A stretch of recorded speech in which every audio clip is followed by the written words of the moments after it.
The ink on the divorce decree wasn't even dry when Arthur Sterling flashed that infamous, self-satisfied grin. He looked at his wife Samantha across the mahogany table of Courtroom 4B and whispered, "I told you you'd leave with nothing but the clothes on your back." He thought the gavel was about to seal his victory, freeing him to enjoy his late father's millions with his mistress. But he didn't see the envelope in Judge Halloway's hand. He didn't know that the dead man had spoken one last time. In seconds, that smirk would vanish, replaced by a horror that would destroy his entire life. This is the story of how a hidden will changed everything. The air inside the Honorable Judge Lawrence P. Halloway's courtroom in downtown Chicago was stale, smelling faintly of floor wax and old paper. It was a fitting atmosphere for the end of a 10-year marriage that had died long before the paperwork was filed. Arthur Sterling sat on the left side of the aisle, adjusting the cuffs of his bespoke Armani suit. He checked his reflection in the polished surface of the table, smoothing back a stray hair. He was 42, handsome in a sharp, predatory way, and currently he was the picture of unbothered confidence. To his right sat his attorney, Richard Thorne, a man whose hourly rate could feed a family of 4 for a month.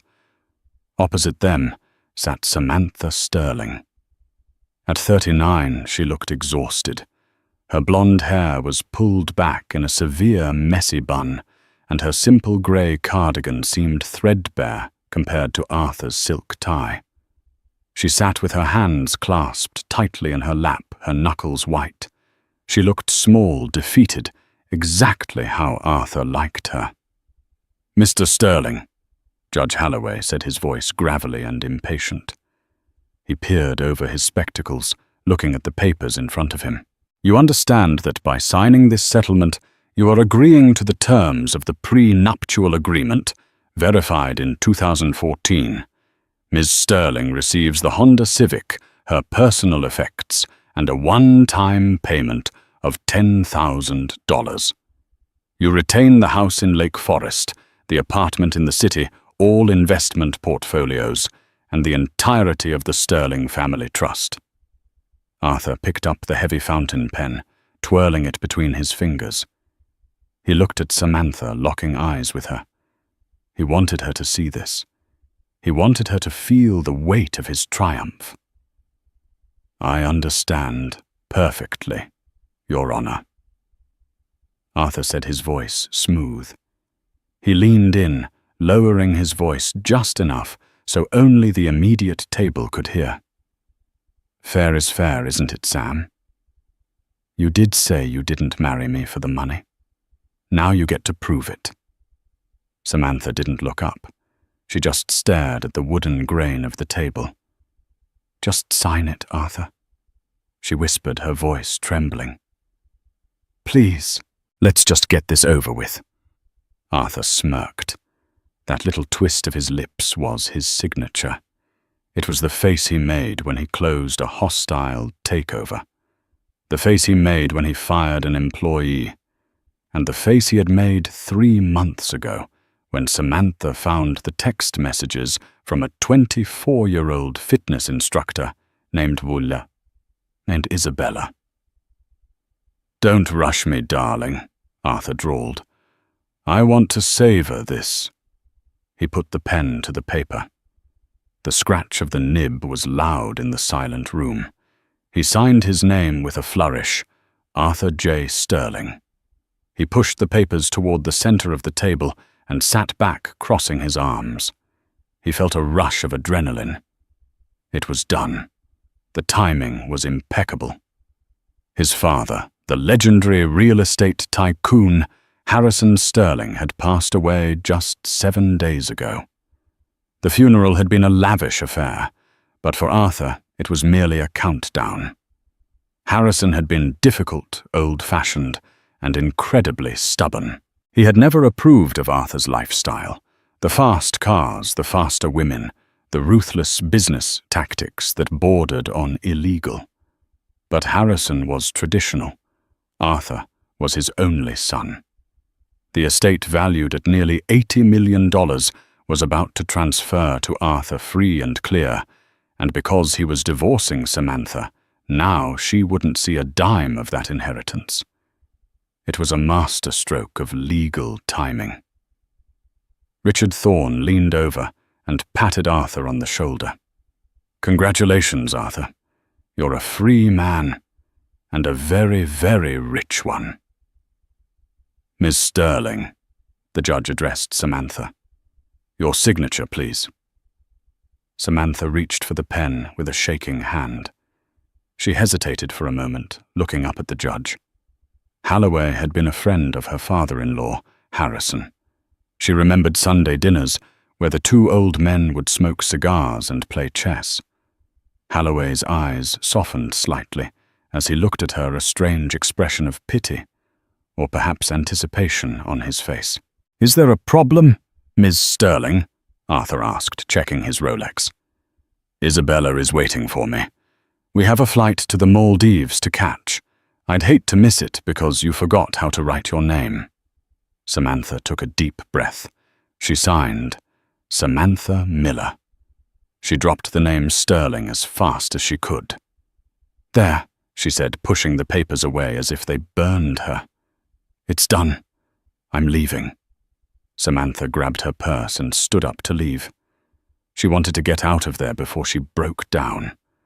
The past year had been hell. While Arthur was out closing deals, which usually meant closing down bars with Isabella, Samantha had been the one at Harrison's bedside. She was the one who changed the old man's IVs, read him the newspaper, and wiped his brow when the fever took him. Arthur had visited maybe twice in 6 months, and only to ask about the will. "Not so fast, Miss Miller," Arthur called out, laughing. "Don't you want to wish me luck?" "Sit down, Miss Miller."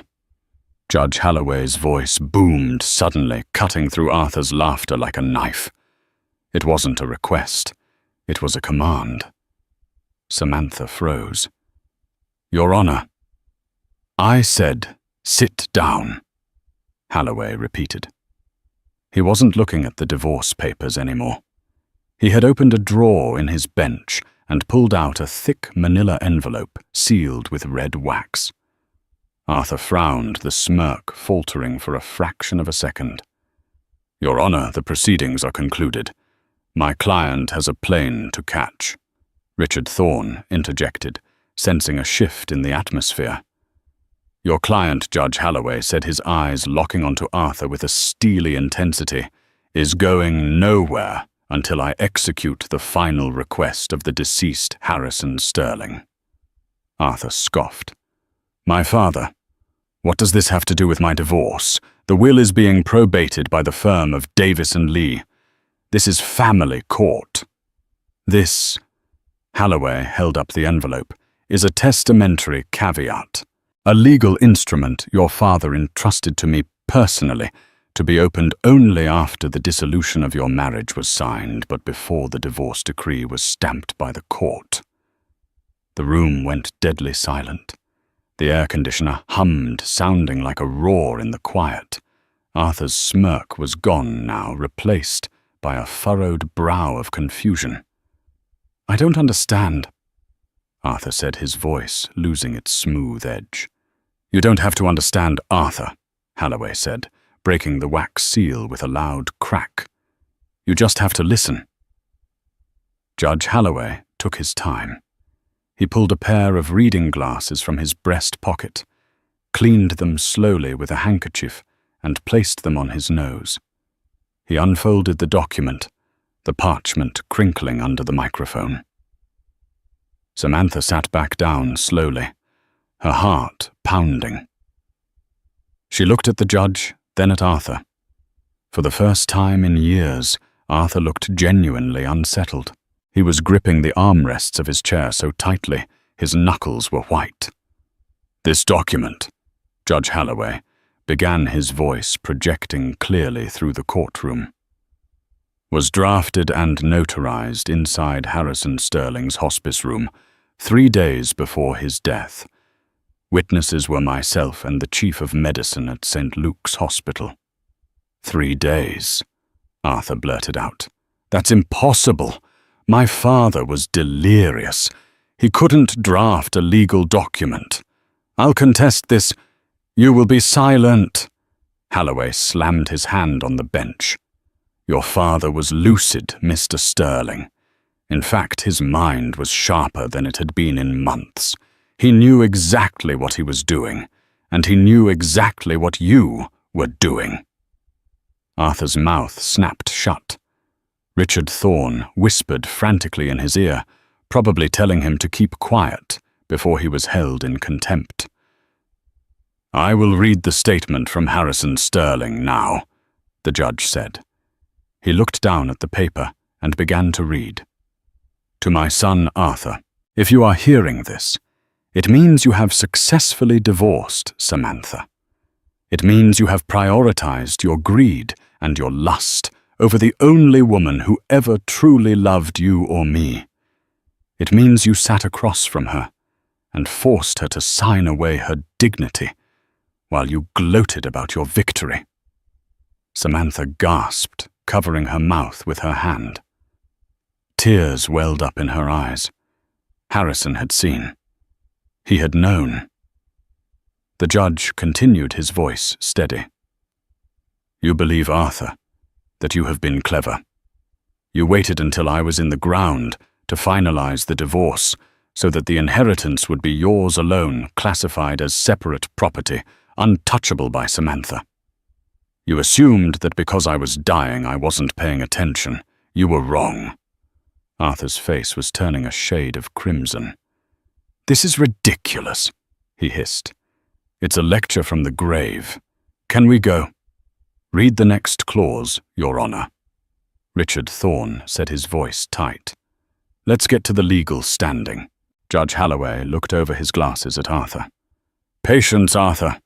We are getting to the twist, as you might call it. Halloway cleared his throat and resumed reading. I, Harrison Sterling, being of sound mind, hereby revoke all previous wills and testaments held by Davis and Lee, regarding the distribution of my estate valued at approximately $82 million, including the Sterling Family Trust, the Lake Forest Estate, and all liquid assets. I hereby enact the character clause. The character clause, Arthur whispered. What the hell is that? The entirety of my estate, the judge read, emphasizing every word, is conditional. I have left the bulk of my fortune to the person who stood by me when I was weak, the person who washed my face, who held my hand, and who never asked for a penny, my daughter-in-law, Samantha Miller. The silence that followed was absolute. It was heavy, suffocating. Arthur blinked. Once. Twice. He let out a dry, incredulous laugh. That's a joke. He can't do that. I'm his son. I'm his only blood relative. Let me finish, Halloway said, cutting him off. However, the judge read, I know my son. I know he will try to fight this. So I have added a stipulation. If Arthur and Samantha are still happily married at the time of my death, the estate is split 50-50. But if Arthur initiates divorce proceedings, or if the divorce is signed within 30 days of my death, the following distribution applies. Halloway paused, looking directly at Arthur. To my son Arthur, I leave the sum of $1. This is to ensure you cannot claim you were forgotten. I also leave you my old toolbox located in the garage. Perhaps if you learn to work for a living, you will understand the value of $1. To Samantha Miller, provided she has signed the divorce papers under duress or unfair terms as witnessed by my executor, I leave the remainder of the estate. 100%. No, Arthur shouted, jumping to his feet. His chair flew back and hit the wall with a loud clatter. That's insanity. Undue influence, He pointed a shaking finger at Samantha. She poisoned him against me. She manipulated a dying old man. Sit down, Mr. Sterling. The bailiff took a step forward, hand resting on his belt. I won't sit down. This is fraud. Arthur was screaming now, the veins in his neck bulging. The cool, arrogant businessman was gone. In his place was a desperate, angry child. She gets nothing. I signed the prenup. The divorce papers. The divorce papers, Judge Halloway interrupted calmly, are signed. You signed them, Arthur. You smirked while you did it. By signing them, you activated the condition of the will. You legally severed your ties to Samantha, and in doing so, you severed your ties to the fortune. Halloway picked up the divorce decree Arthur had just signed. The court acknowledges the dissolution of the marriage. Samantha Miller is now a single woman. And as per the probate documents filed with this court this morning, she is also the sole beneficiary of the Sterling estate. Arthur looked at the papers on the table.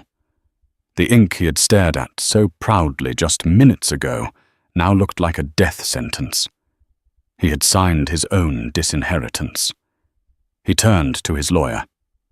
Richard, do something, fix this. Richard Thorne was slowly packing his briefcase. He didn't look at Arthur. The will seems watertight, Arthur. Harrison used the in terrorem clause.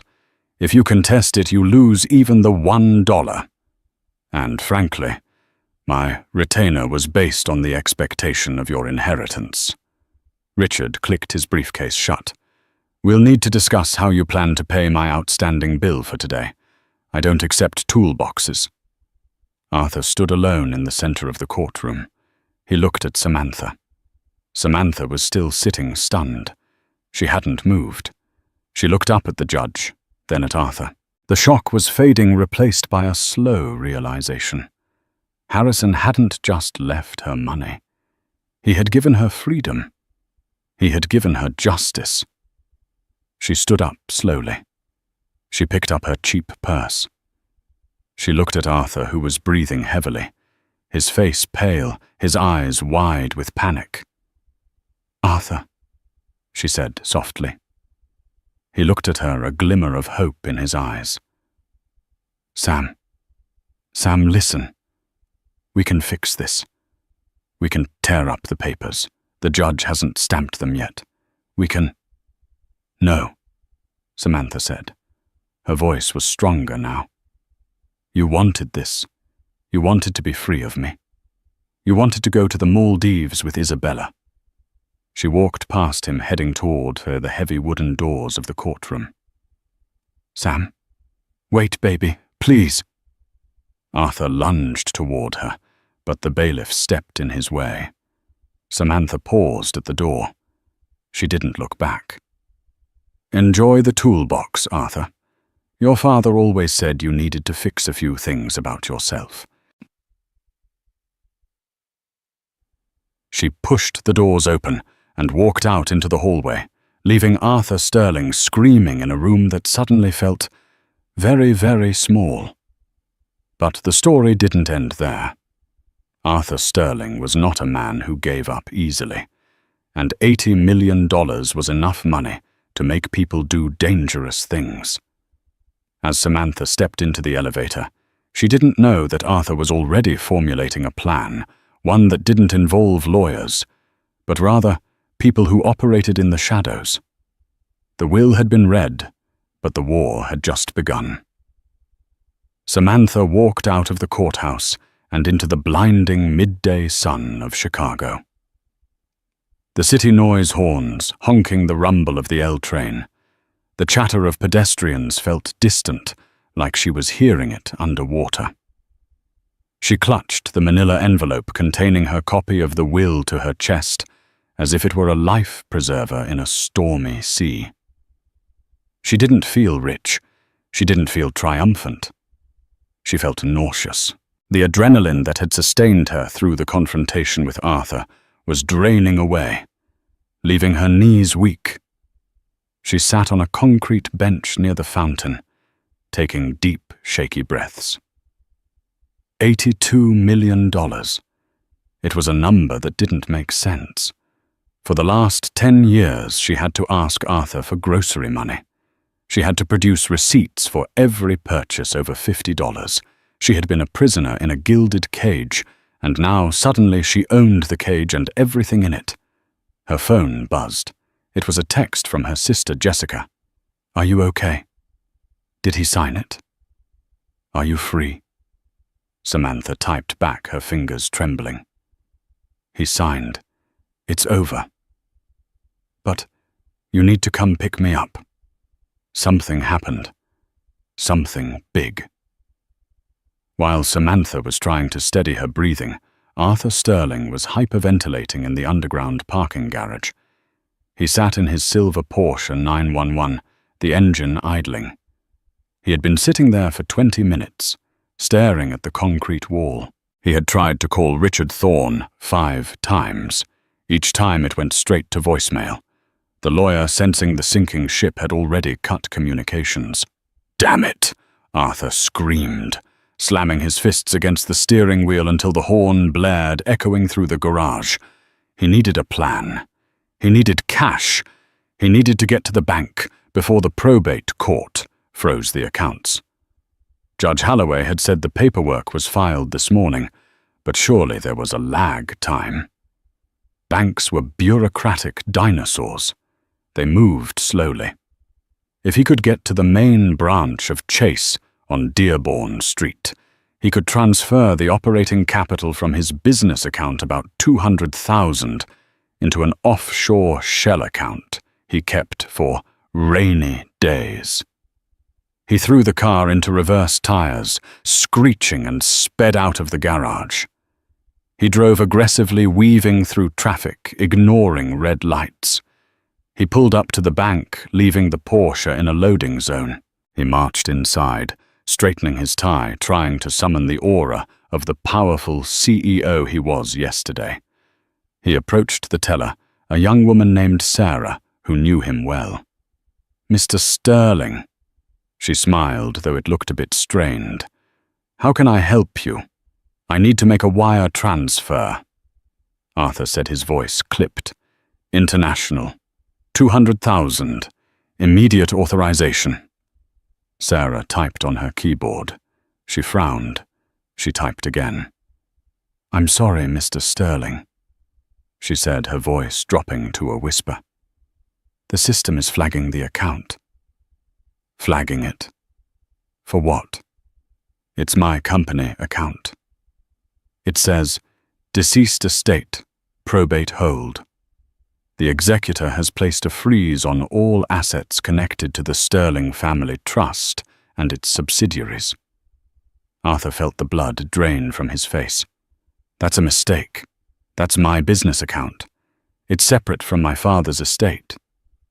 "The account is under the umbrella of Sterling Holdings, sir," Sarah said apologetically. "Harrison Sterling was the primary signatory. You were the secondary. With his passing and the alert we received 10 minutes ago from the court." 10 minutes, Arthur whispered. He was 10 minutes too late. "Is there anything else? My personal checking?" Arthur asked, desperation creeping into his voice. Sarah checked. "You have a balance of $4,300. However, there is a pending transaction from the Diamond Vault for $12,000 that was attempted an hour ago. It was declined." The bracelet. He had ordered a diamond tennis bracelet for Isabella as a celebration gift. Arthur turned around and walked out of the bank without saying another word. He felt dizzy. He had $4,000 to his name.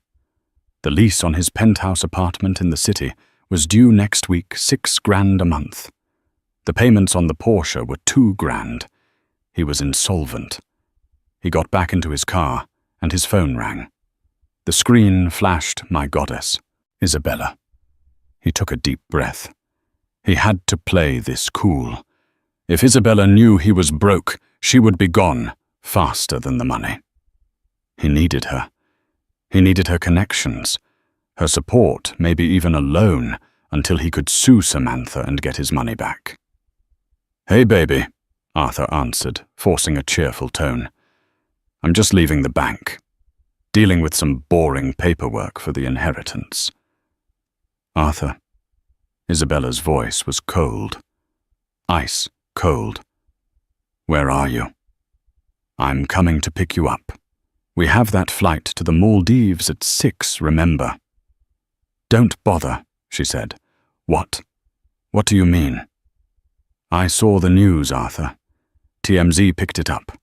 Billionaire real estate tycoon leaves everything to estranged wife in shocking twist. You're trending on Twitter, #TheToolboxAir." Arthur closed his eyes. "Bella, listen to me. It's a legal hiccup. I'm going to fight it. I'll win. It's just a matter of time." "I don't have time," Isabella snapped. "And I certainly don't have time for a 40-year-old man who lives out of a toolbox. You promised me a lifestyle, Arthur. You promised me the sterling fortune. If you don't have it, we don't have us." "You greedy little—" "Save it," she cut him off. "I cancelled the tickets, and Arthur, do not come to my apartment. The concierge has been instructed to call the police if you set foot in the lobby. Goodbye." The line went dead. Arthur stared at the phone. He threw it into the passenger seat. He was alone. No wife, no mistress, no lawyer, no money. But as the shock wore off, a dark, cold rage began to fill the void. He looked at the passenger seat where the phone lay. Underneath the seat, he saw the edge of the rusty red metal box he had thrown there earlier, the toolbox the bailiff had handed him on the way out of the courtroom. He reached down and dragged it up. It was heavy, covered in grease and scratches. A Craftsman box from the 1980s. "You think this is funny, Dad?" Arthur hissed at the box. "You think you taught me a lesson?" He didn't open it. He didn't want to see the wrenches and hammers that represented the manual labor his father had always idolized and Arthur had always despised. "I'm not done," Arthur muttered, gripping the steering wheel. "Samantha thinks she's won. She has no idea who she's dealing with." He started the car. He wasn't going to the Maldives. He was going to Lake Forest. He was going to the family estate. Legally, it might be hers.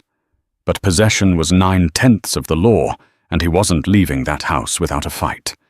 The Sterling estate in Lake Forest was a sprawling mansion set on 5 acres of manicured gardens, hidden from the road by high brick walls and wrought iron gates. It was the house Arthur had grown up, in the house he had kicked Samantha out of 6 months ago. It was late afternoon by the time Samantha arrived.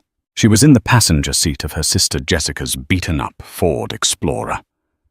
Jessica, a fiery redhead with a no-nonsense attitude, was driving with one hand and holding a cigarette out the window with the other. "I still can't believe it," Jessica said, shaking her head.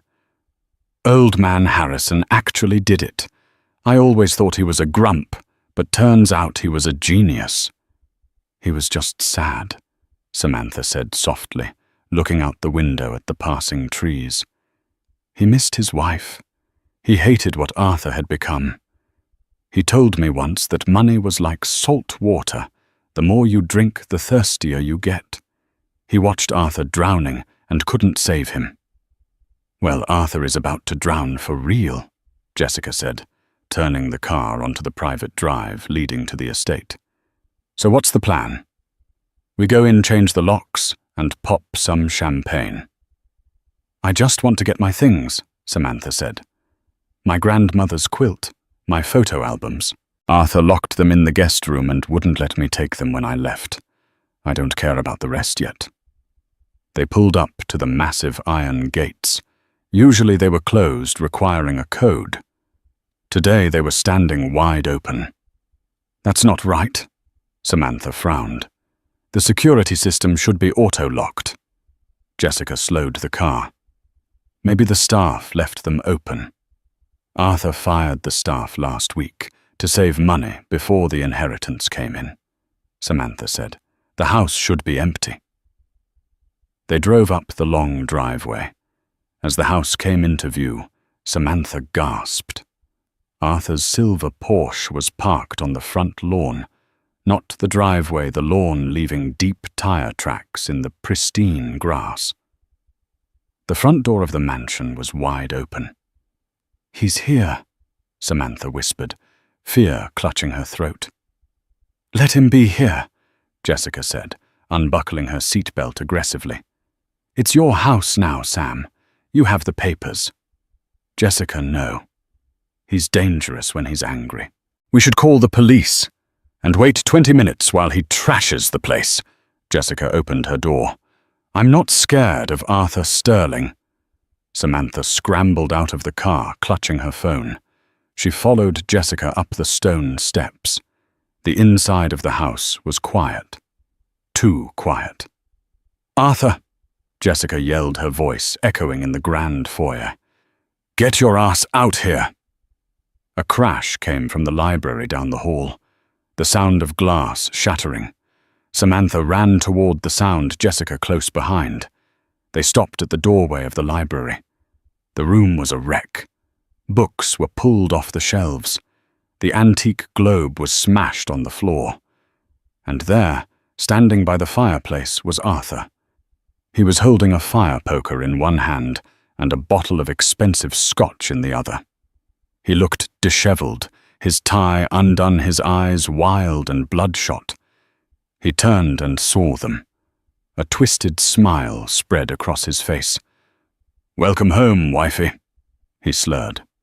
"I was just redecorating." "Get out, Arthur," Samantha said, trying to keep her voice steady, though her legs were shaking. "The house is mine. You know it is." "Yours." Arthur laughed, a harsh barking sound. He swung the fire poker, smashing a lamp on the desk. "You think because a senile old man signed a piece of paper you own this? I grew up here. I built the Sterling name while he sat around rotting." "You didn't build anything," Samantha shouted, finding a sudden surge of courage. "You spent it. You stole from the company accounts, Harrison told me. He knew about the skimming Arthur. He knew about the fake contractors." Arthur froze. The color drained from his flushed face. He told you that. Why do you think he left you the toolbox?" Samantha stepped forward. "He said he wanted you to learn to build something real, but he also wanted you to stop destroying everything he built." Arthur's eyes narrowed. "If he told you that, then you're a liability, Sam." He took a step toward her, raising the fire poker. Jessica lunged forward, grabbing a heavy brass statue from a side table. "Don't you dare, you psycho! I have 911 on the line right now." She held up her phone, the screen glowing. Arthur hesitated. He looked at Jessica, then at Samantha. He looked at the chaos he had created. He realized, perhaps for the first time, that he had truly lost. Violence would only send him to prison, and in prison he couldn't get his money back. He lowered the poker. He took a swig of the scotch and threw the bottle into the fireplace where it shattered against the bricks. "Fine," Arthur spat. "Have it. Have the house. Have the ghosts. It's all rotting anyway." He stormed past them, bumping Samantha's shoulder hard as he went. He marched out the front door. Samantha let out a breath she didn't know she was holding. She slumped against the doorframe. "He's gone." "For now," Jessica said, lowering the statue. "We need to change those locks. Tonight." Outside, Arthur got into his Porsche. He saw the rusty toolbox sitting on the passenger seat. He grabbed it to throw it out the window, to leave it on the lawn as a final insult. but he stopped. Something Samantha had said triggered a memory. The fake contractors. Arthur looked at the toolbox. It was his father's old box from the 70s, back when Harrison was a general contractor. Arthur opened the latches. Click, click. He lifted the heavy lid. Inside, there was a standard tray of tools, a hammer, screwdrivers, a wrench set. Nothing special. Garbage, Arthur muttered. He lifted the top tray to dump it out. Underneath the tray in the bottom compartment there was nothing. Just empty, oily metal. Arthur screamed in frustration and hurled the tray into the back seat. He went to throw the metal box out the door, but as he gripped the bottom, his fingers felt something. The bottom of the box felt too thick. He paused. He tapped the metal floor of the box. It didn't ring hollow. It was solid. Arthur pulled a pocket knife from his pants. He jammed it into the seam at the bottom of the box and pried. The false bottom popped up with a screech of metal. Arthur's heart stopped. Lying in the hidden compartment wasn't money. It wasn't gold. It was a stack of cassette tapes and a leather-bound ledger. Arthur picked up the ledger. He opened it. It was in his father's handwriting dating back 30 years. Project Bluebird. City Inspector payoff $50,000. Date 1992. Northside Development. Union bribe $20,000. Date 1995. Judge Halloway. Campaign donation off books $100,000. Date 1998. Arthur's eyes went wide. His father hadn't just been a hard-working contractor. Harrison Sterling had built his empire on bribery, corruption, and backroom deals, and he had kept the receipts. But the most interesting entry was the last one, dated just 2 years ago. Cleanup. The structural failure at the West End Tower. Engineer report. Suppression. Paid to Frank Russo. Arthur started to laugh. It was a low, menacing chuckle that built into a roar. Harrison had left him the toolbox to teach him a lesson about hard work. But the old man had inadvertently handed Arthur the nuclear codes. This ledger didn't just incriminate his dead father, it implicated half the city council, the zoning board, and Judge Lawrence Halloway, the same judge who had just humiliated Arthur in court. "You wanted me to work, Dad," Arthur whispered, stroking the leather book. "I'm going to work. I'm going to burn them all down." He put the car in gear. He wasn't broke anymore. He held the leverage to blackmail the most powerful people in Chicago, and he knew exactly who to call first. He needed to find Frank Russo.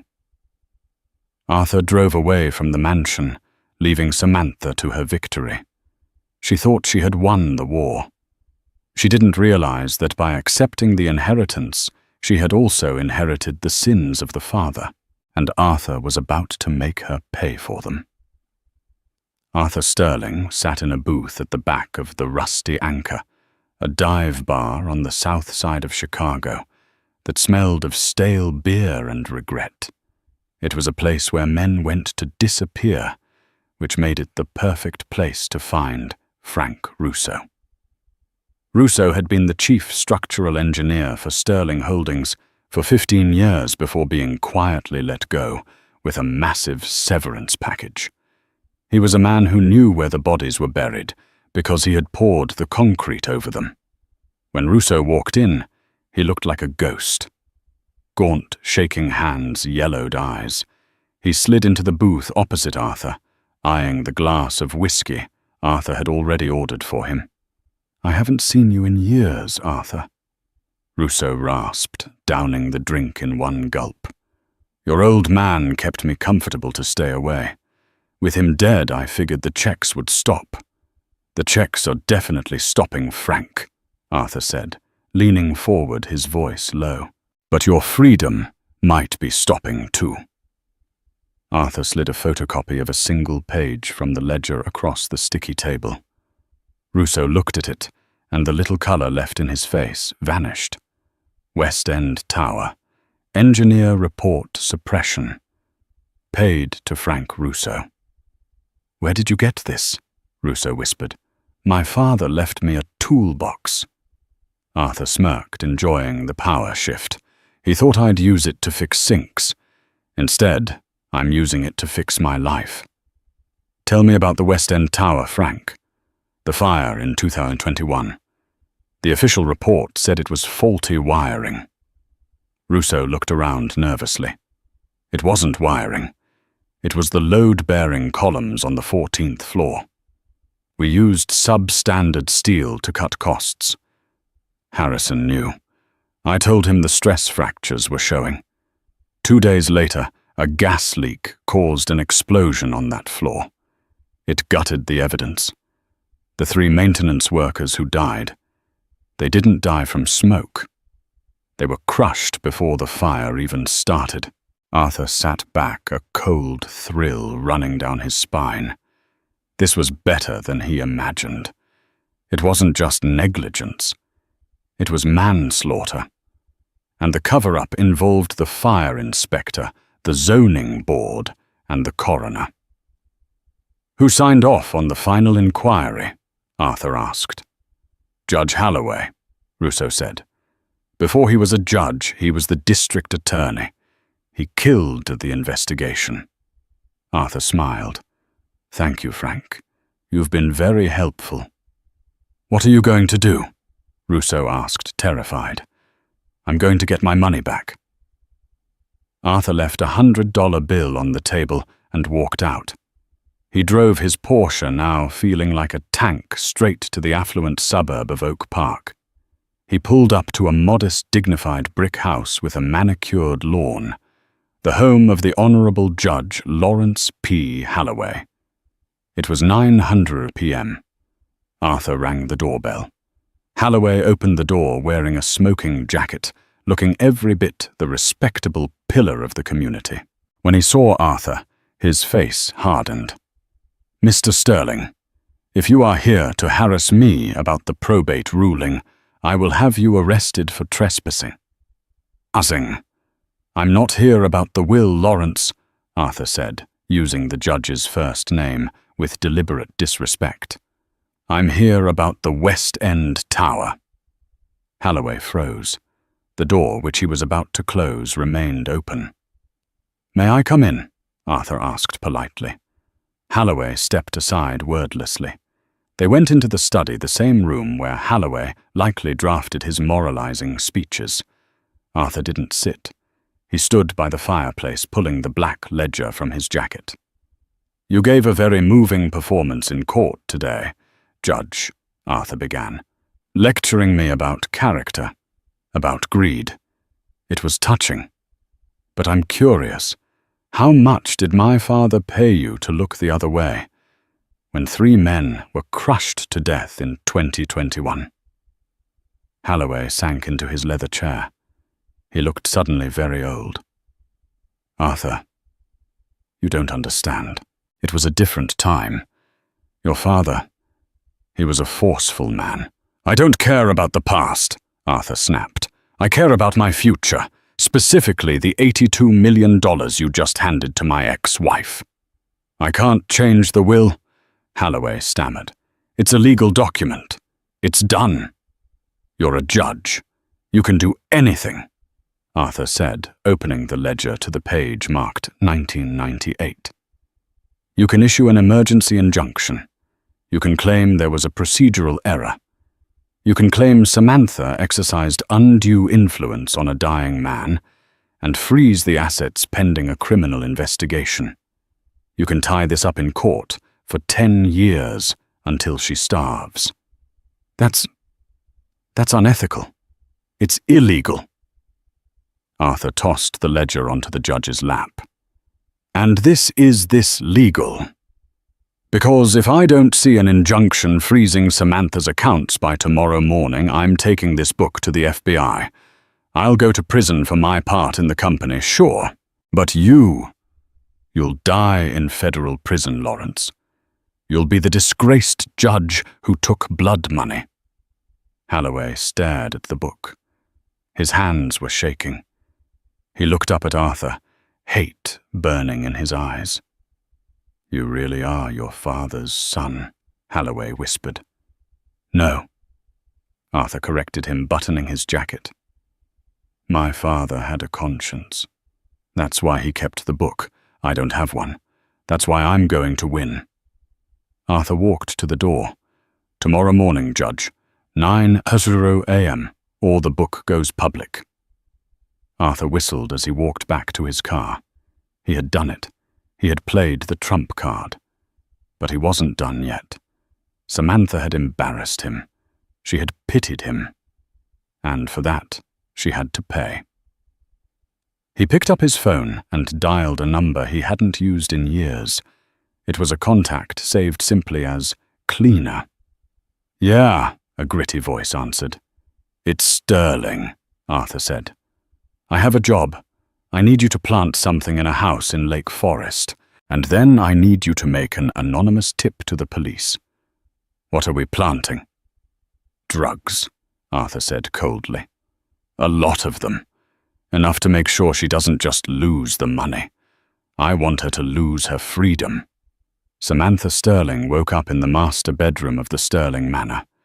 The morning sun was streaming through the silk curtains, but the house felt cold. It was too big for one person. Jessica had left early to take her kids to school, promising to return later with boxes. Samantha was alone. She wandered down the grand staircase, her footsteps echoing on the marble. She made herself coffee in the cavernous kitchen that had never seen a home-cooked meal in decades. She felt like an intruder in her own life. She decided to go to Harrison's study. It was the one room she had avoided yesterday. It was the heart of the house, the place where the empire was run. The study was dark, smelling of tobacco and old leather. Samantha walked to the massive oak desk. It was cluttered with papers, but in the center there was a single clean white envelope. It had her name on it.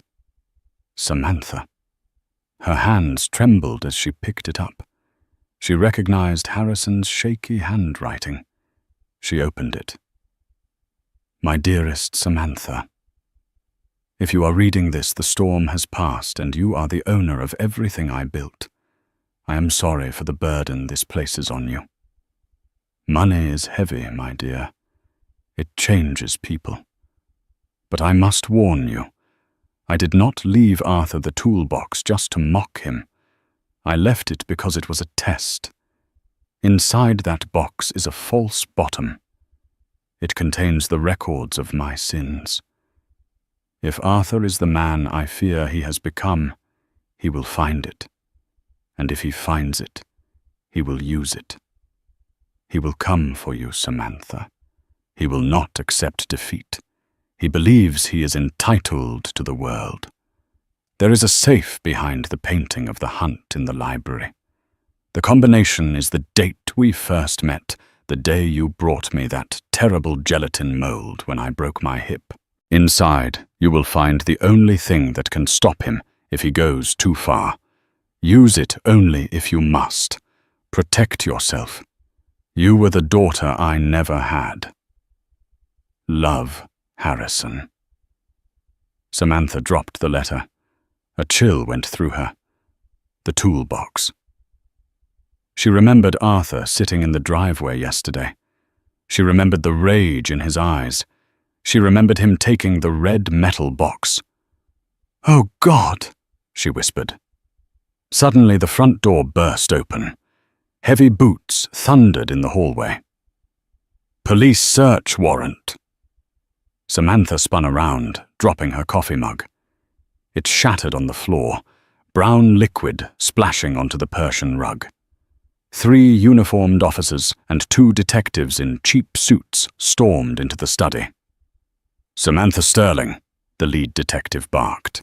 He was a thick-set man with a mustache that didn't hide his sneer. I'm Detective Miller. We have a warrant to search the premises for illicit narcotics and stolen corporate property. Narcotics? Samantha gasped. You have to be joking. I've never... Save it for the station, Miller said. Check the library, he ordered his men. Samantha watched in horror as they tore through the room. It took them less than 3 minutes. One of the officers found a taped brick of white powder taped under the underside of a velvet armchair. Look at this, the officer said, holding up the bag. Looks like a kilo of cocaine, detective. I've never seen that before, Samantha screamed. This is a setup. Arthur did this. Detective Miller ignored her. Cuff her. No, please. Samantha struggled as the officer grabbed her wrists, twisting them behind her back. The cold metal of the handcuffs bit into her skin. As they marched her out of the house, a silver Porsche pulled up the driveway. Arthur Sterling stepped out. He was wearing a fresh suit, sunglasses, and a smile that could cut glass. He leaned against the hood of his car, watching Samantha being dragged toward the squad car. Arthur, Samantha yelled. You did this. You planted it. Arthur took off his sunglasses. He looked at the detective. Sad, he said, shaking his head. I knew she had a problem, officer. That's why I had to divorce her. I tried to get her help, but the addiction, it destroys families. You monster, Samantha cried, tears streaming down her face. Don't worry, Sam, Arthur called out as they shoved her into the back of the police car. I'll look after the house while you're away. I'll make sure everything is taken care of. The police car pulled away. Arthur watched it go, a look of pure satisfaction on his face. His phone buzzed. It was a text from Judge Halloway. Injunction granted. Assets frozen pending criminal investigation. The estate is in limbo. You have temporary conservatorship as the next of kin. Arthur laughed. He walked up the steps of the manor. He was back. He had the money. He had the house. And Samantha was going to prison for a long, long time.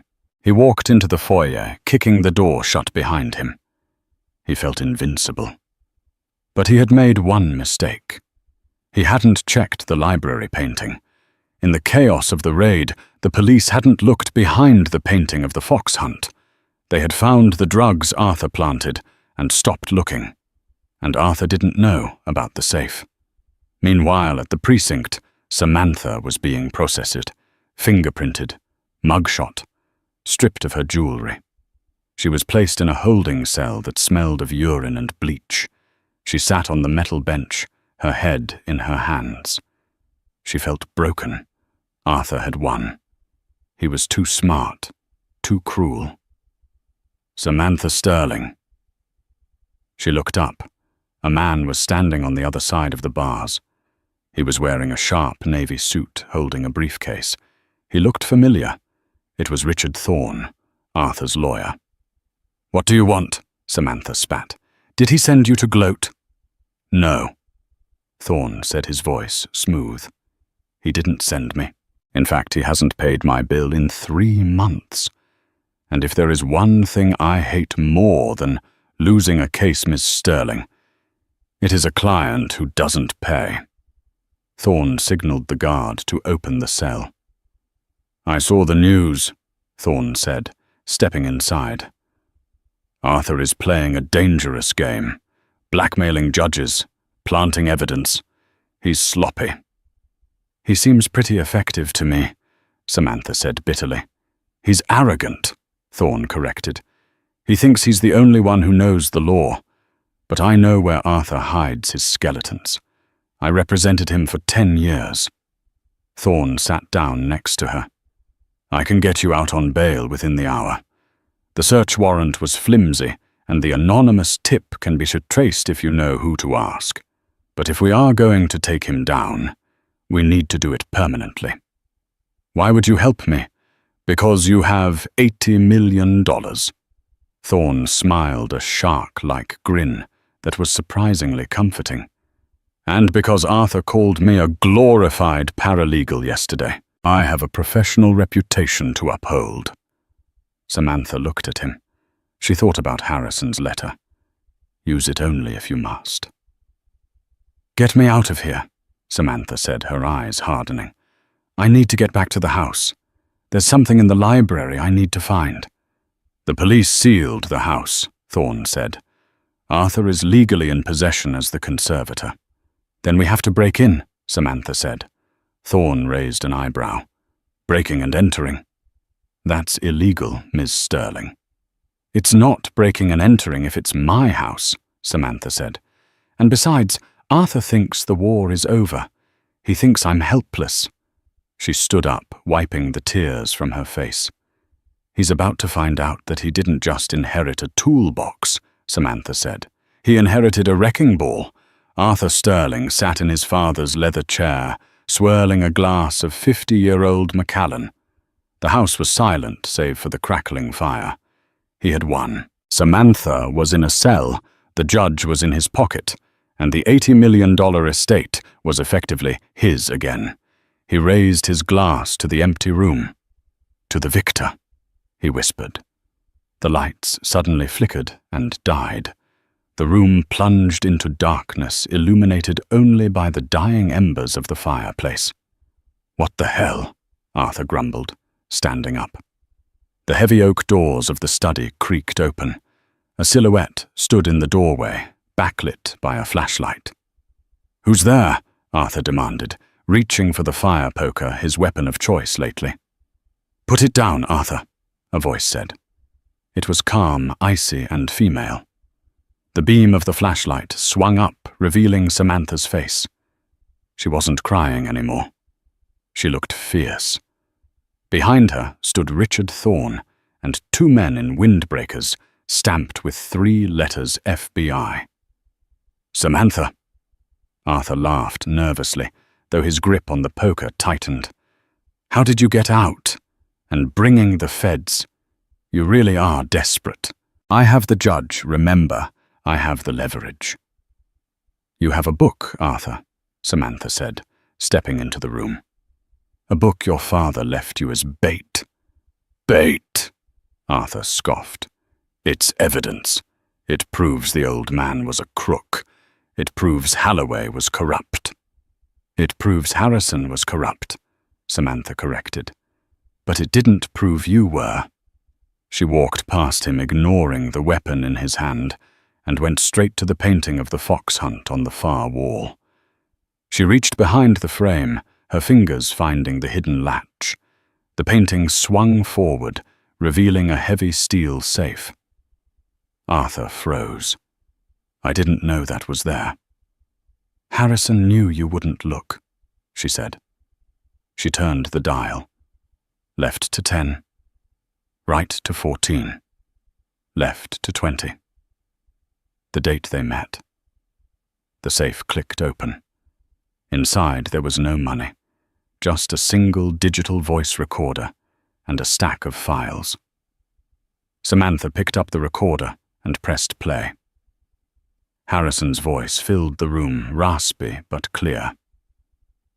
"Arthur, if Samantha is playing this, it means you used the ledger to blackmail Judge Holloway. You took the easy way out, just like I knew you would."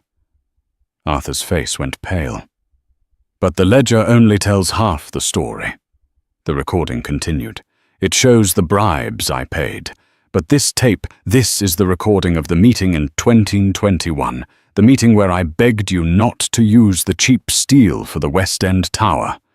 The meeting where you told me that safety is a luxury we can't afford, and signed the order yourself."